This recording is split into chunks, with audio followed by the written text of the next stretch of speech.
This journey starts as we head on to the Trent and Mersey canal and then begin a more than 60-mile journey across the country to Shardlow.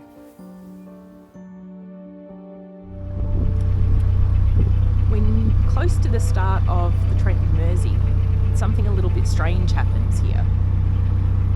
Probably not going to be able to show it, but we're down there, that orange glow was the Trent and Mersey. This is the Macclesfield that goes over the top of it, and this is an aqueduct passing over. I don't know even if I get that really high. Oh, you can't really see it. So we have to go around a corner and along a little arm, and they have to come up 2 locks to meet us at the right level, and then we join together. So a little bit of a different junction.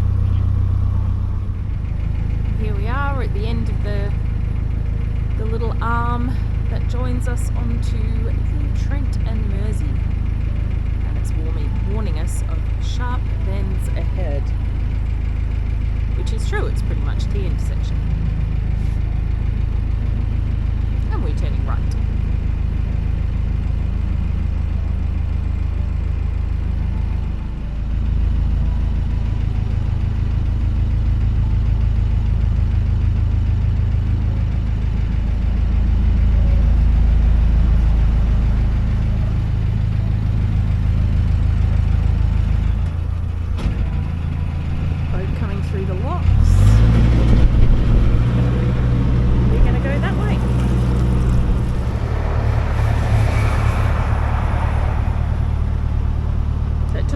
Get around that corner, it's a very tight turn. It's windy as well. It wasn't favourable. No, it is quite windy. We were just saying there are signs saying private moorings, which is quite funny because I can't imagine anyone wanting to moor their boat there, because any boat coming out of that turn is going to have difficulty and possibly need to go all the way to the edge. So precarious spot for moorings. Anyway, we're now back on the Trent and Mersey.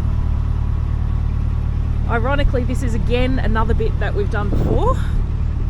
When the last bit of the Trent and Mersey we did on the Cheshire Ring, which goes that way, this bit we did on the Four Counties Ring, which comes up here and turns onto that way. So this was a lot longer though. I'm trying to think, how many years was it? So we did the Cheshire Ring about 11 years ago. I feel like we probably did the Four Counties Ring something like 15 or 16 years ago, if not longer. So it's been a long time. I'm sure it's changed a lot in that time.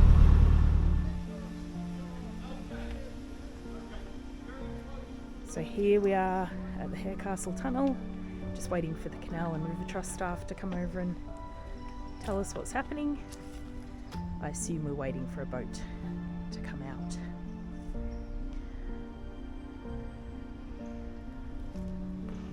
So you can only use this tunnel when it's manned. It's one way, and that's why, and it's quite long, so they can't have 2 boats going in opposite directions. You just need to wait for their directions. We're here nice and early so that we should be able to get through relatively quickly.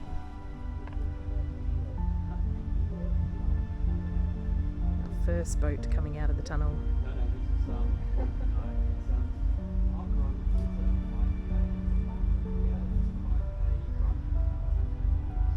There's 5 to come out. That's what I wanted.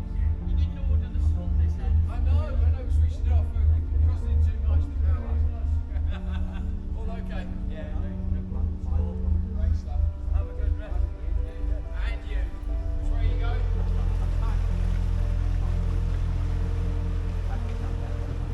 That's what I was going to do with it. We always look after you.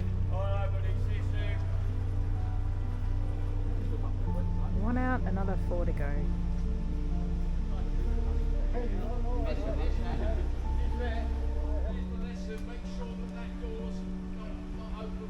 Quite a convoy has arrived for going through the tunnel now. We were here first, and there's now like 7 boats. We're about to go through soon. waiting for one more boat to come out. Sit for us, won't you? On the left-hand side. Will do. Oh.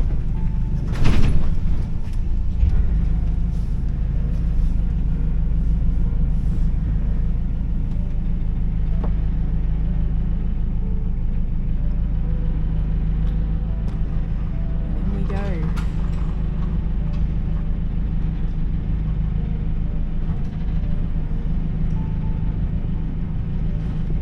If only it were lit like this all the way down.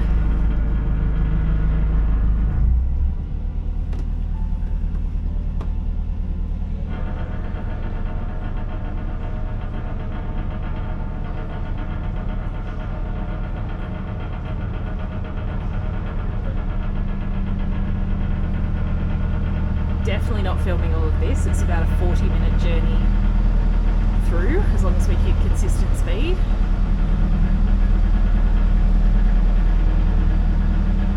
And then not much to see. It's pretty dark in there.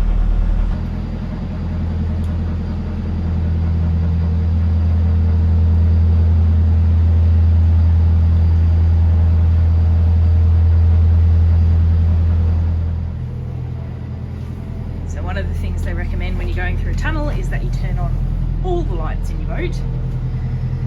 The fairy lights turned on themselves just helps illuminate it for the driver.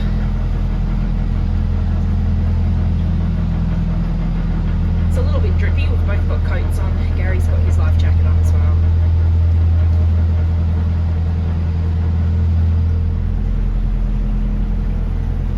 As we get closer to the centre of the tunnel, it does get lower. So the bar at the entry showed us how low it gets. Gary will have to be ducking at the back, just due to subsidence in the area from mining. So 600 metres in at the moment, not halfway yet.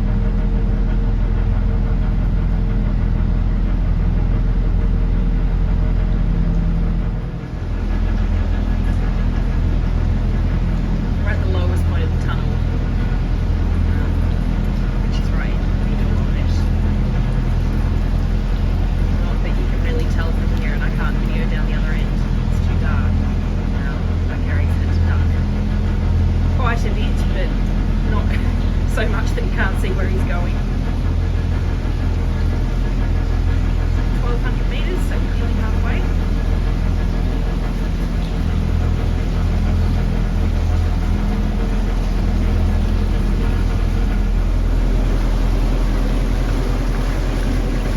Water coming into the tunnel there at the side.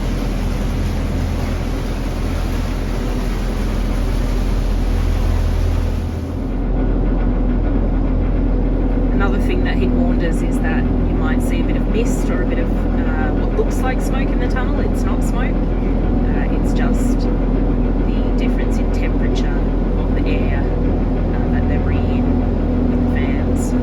It's about 6 degrees in the tunnel, and I think it was about 16 or 17 outside the tunnel, so a bit of a difference. Not too far away from the end of the tunnel now. I can see a tiny slither of light. Can't tell if the door's actually open yet or not.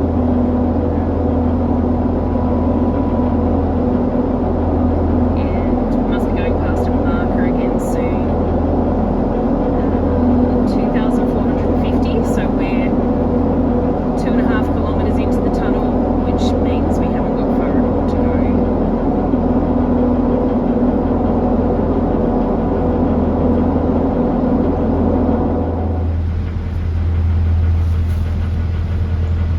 He has just opened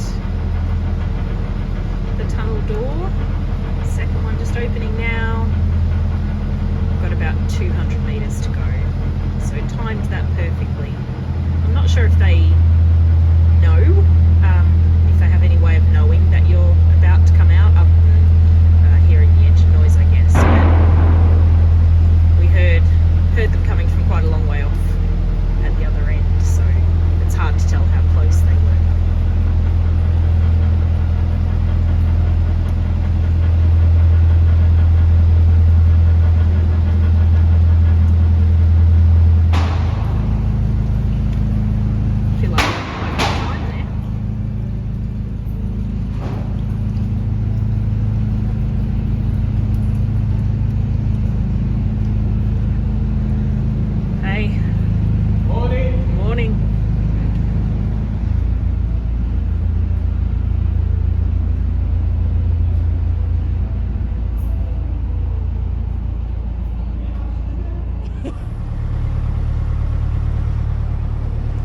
So we're done. Harecastle Tunnel, done. If you're wondering why the canal's orange, it's due to the iron oxide deposits from mining in the area, I believe. Anyway, we're in Stoke-on-Trent now. Trying to head through today is our plan. So down there is Westport Lake. Some moorings along here.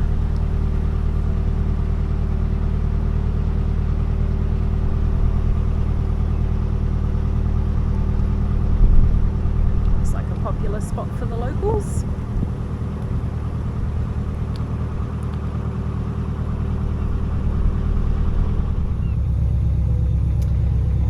Filming through the kitchen window because I'm making coffee, but that's Middleport pottery.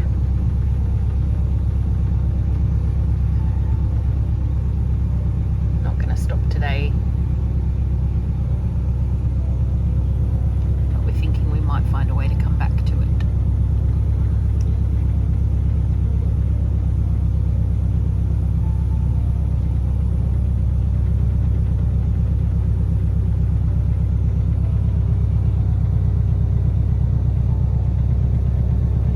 Great reminder that I need to clean the kitchen window.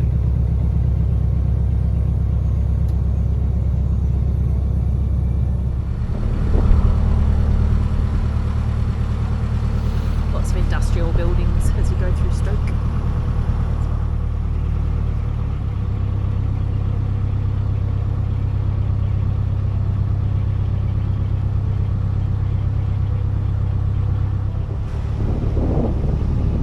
We've worked out that it was actually 25 years ago that we were on this particular stretch of canal. And it's changed quite a bit.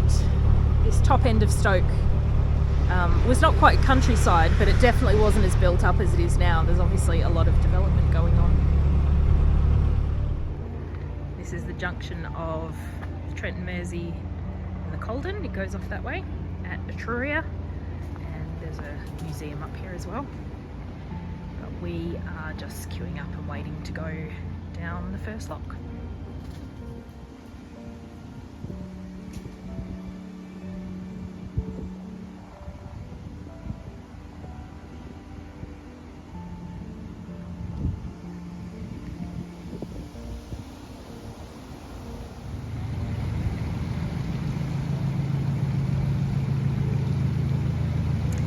This one's called Twyford Lock, and I believe it's something to do with the toilet bowl manufacturer being around here somewhere. Gary's filming me while I'm filming Gary.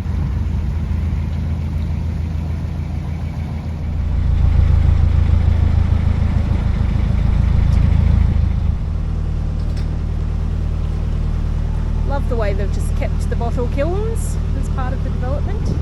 Very cool.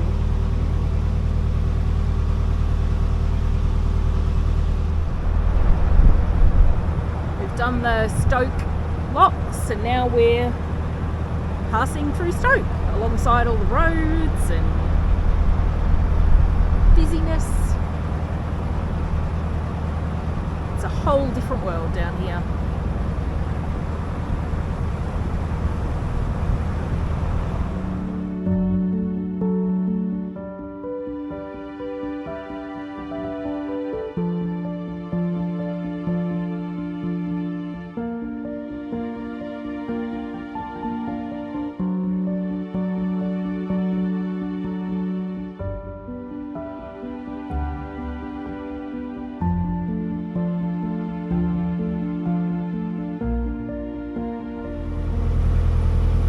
Not going to talk about the weather, so I'm not going to tell you it's raining. But I will tell you actually that it was also raining when we came this way 25 years ago. So obviously I'm going to draw parallels. We have finished Stoke, we're coming through Trentham now, and intending to moor up somewhere near Bridge 104 so that we can go to the Wedgwood factory tomorrow. That's our plan. Not far to go, which is good because I'm hungry and I want some lunch. Anything to say, Captain? I'm looking forward to a bacon sandwich. Gary's always looking forward to a bacon sandwich. Trentham Lock. Really like this one. It is just funny that it's raining because, as I said last time we were here 25 years ago, it was also raining because we wanted to go to Wedgwood, but we were both put off by the rain. Not so much this time, we're mooring up shortly. So I'm still fascinated by locks, even though we've done lots of them now. 9 parts engineering and 1 part magic.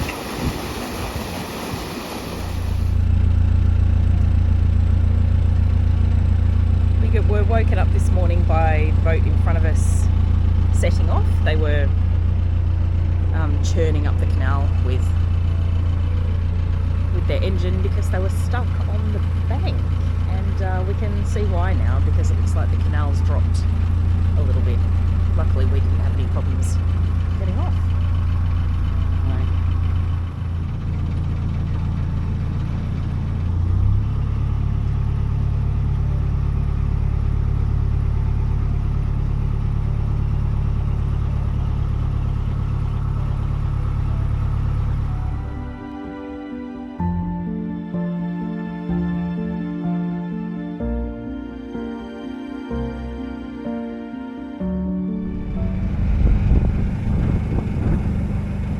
Good morning.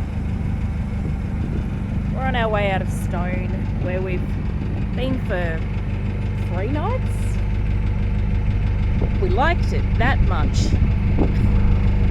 Probably had something to do with the fact that there's an M&S food hall right next to the canal, which is a definite selling point. And I wonder if that helps explain why there are so many boats. It was very busy in terms of mooring. On our way down to Great Haywood.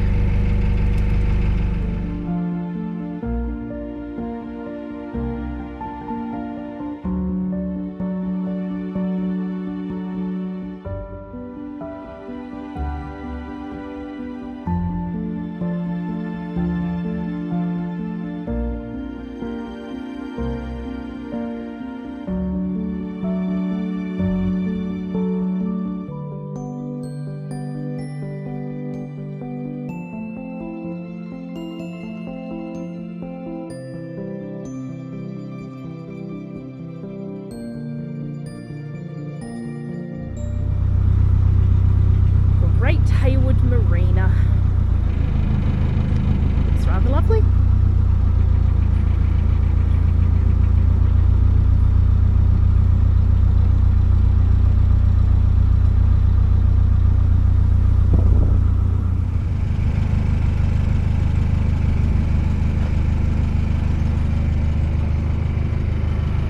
Leaving behind Great Haywood.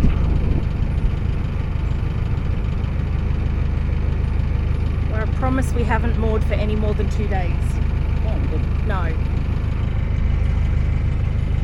And we're continuing our journey down the Trent and Mersey. Probably not going too far today, but what a beautiful day.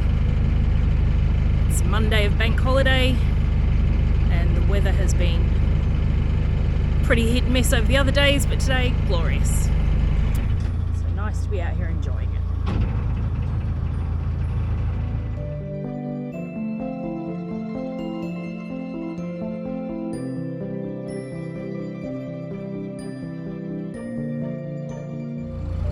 Into Rugeley, going over the Trent, which we've been following for a long time now.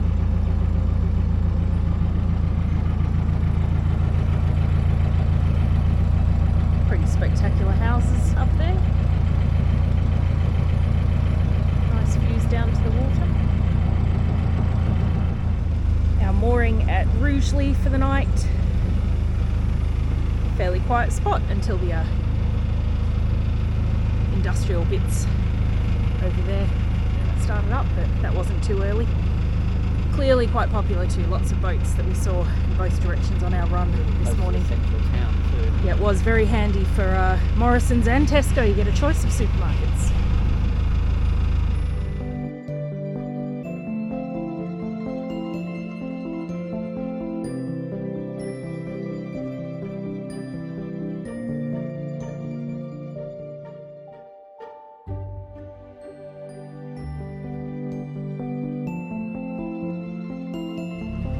chickens get a canal view too. Lucky things.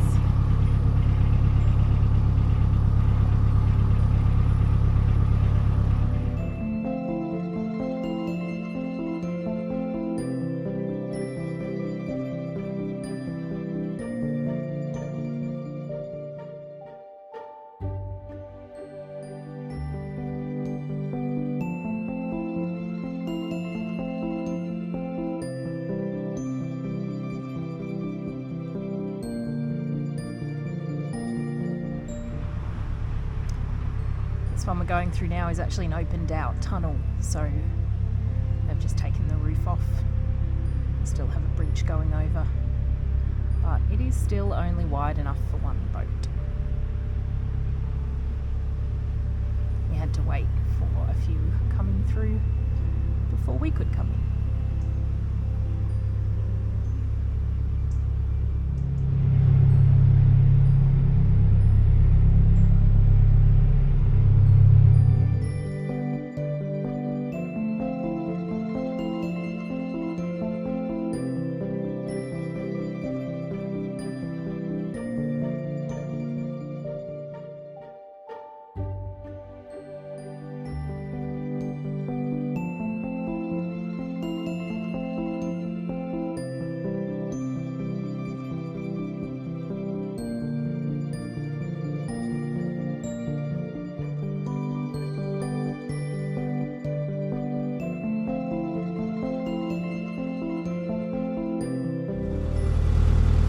Still on the Trent and Mersey and heading into Orawas.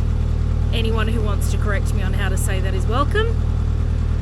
That's our best attempt. Quite a busy stretch actually. We're not sure why, whether people are heading down to Shardlow for the festival or whether it's just a busy stretch, but it is the last week of school holidays, so that possibly has something to do with it.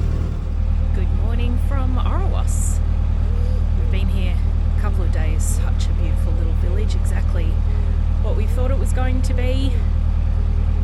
And nice bright sunny day, at least for the moment. So we're about to set off, not head too far. There's a park run not too far away, so, and it's Friday, so we've timed that perfectly to be there. That was the lock at Orawas. It's a busy one this morning and everyone heading in this direction. And we're just about to go out onto a very small river section where the canal joins the Trent. It's the Trent, isn't it? Yeah. So under this bridge is where the Trent comes in.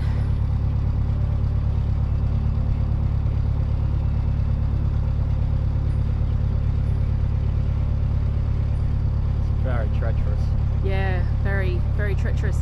There was a stream warning board at the lock that tells you whether it's safe to go. It gives you red, orange or amber. Sorry, red, amber or green. Try that again. But it was green, so as you can see, it doesn't even look like any flow on it this morning. There must be a little bit because there's a weir around here, so the water will go down to the weir. We particularly appreciate their hazard warning boards.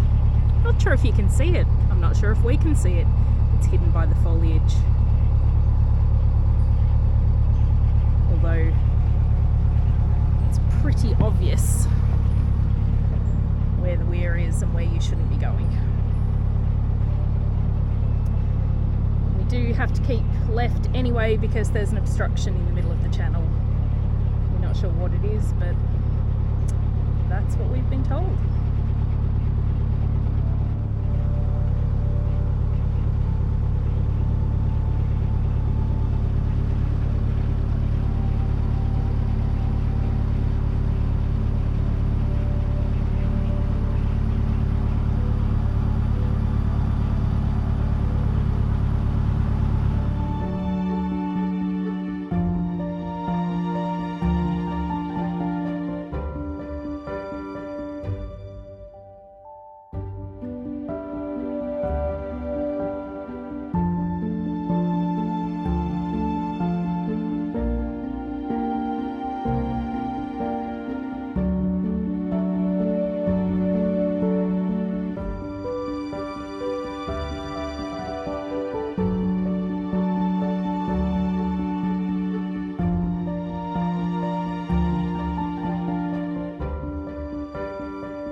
first glance, particularly with the road noise, this doesn't seem like a great mooring. We're not here overnight though, we are just here for one purpose, and I will show you what that is. It's not quite a cruise through, but it is only just off the towpath.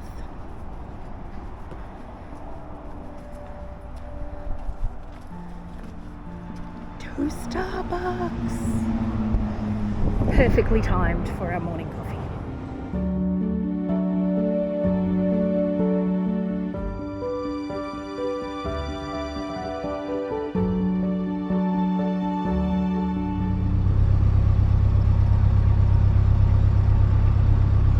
You don't often see bridges this narrow.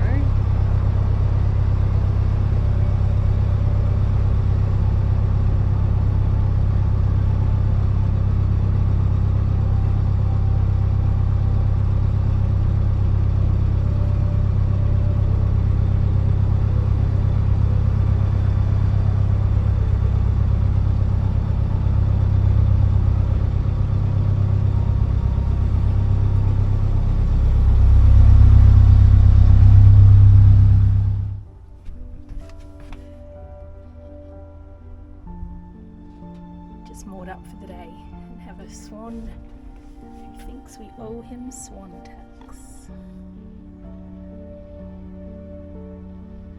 Not quite hissing at me, but making some interesting noises. Pretty happy with our spot. We believe parkrun is just over there. And a little bit of shade, although it's starting to cloud over anyway. Lovely spot. We set off this morning from the home of Pickle, Branston, and now we're in the home of Beer.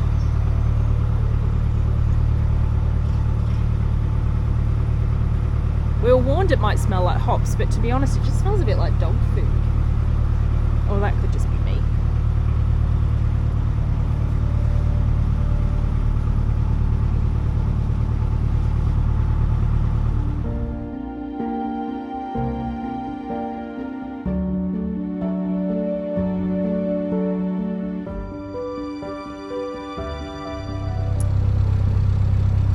See much from here, but this is Mersey Marina, which we believe is the largest marina in the country. Is that what we believe? I think so. Area is huge. It is. You can see on the maps it looks huge.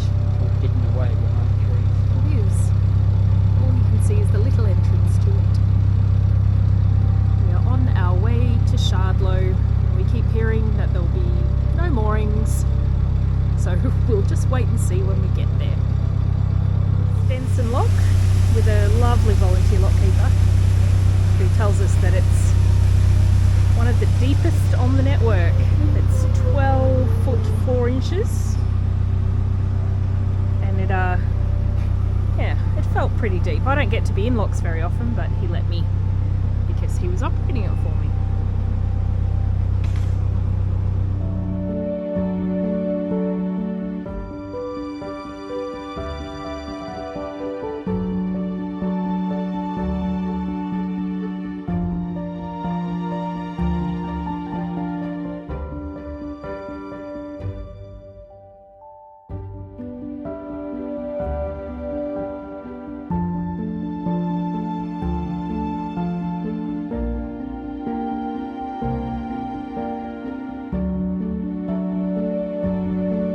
Saturday morning, and we are at Shardlow for the Canal Festival. Gary hates me talking about the weather, but obviously not great weather today. It's raining. It is raining, but there's still people out, boats out, and a good vibe.